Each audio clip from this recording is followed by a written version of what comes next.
नमस्कार साथियों। भारत के एक प्रांत राजस्थान का एक महत्वपूर्ण क्षेत्र है मारवाड़, जो अपने वासियों की वीरता, उदारता, सरलता और भक्ति के लिए प्रसिद्ध रहा है।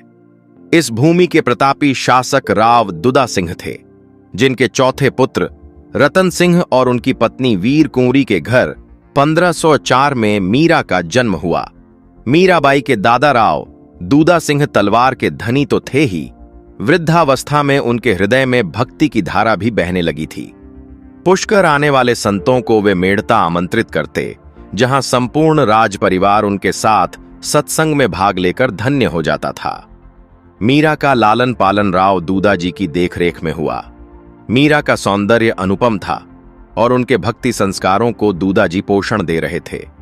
बाल्यावस्था में ही मीरा ने छोटे छोटे कीर्तन सीख लिए थे। जब भी कोई संत पधारते, मीरा अपनी तोतली भाषा में भजन सुनाकर उनका आशीर्वाद पाती। अपने बाबोसा की गोद में बैठकर वह संतों की कथा वार्ता सुनती। धीरे धीरे मीरा 5 वर्ष की हो गई। एक दिन राजमहल में ठहरे एक संत के समीप मीरा प्रातःकाल पहुंच गई।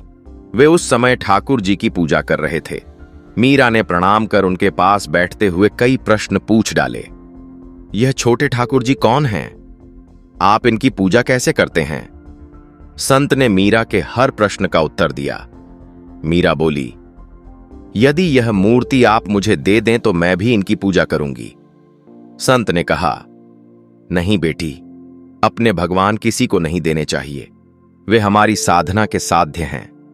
मीरा की आंखों में आंसू आ गए।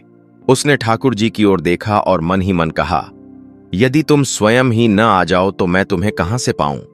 भरे मन से वह उस मूर्ति के बारे में सोचती हुई वापस महल की ओर बढ़ गई।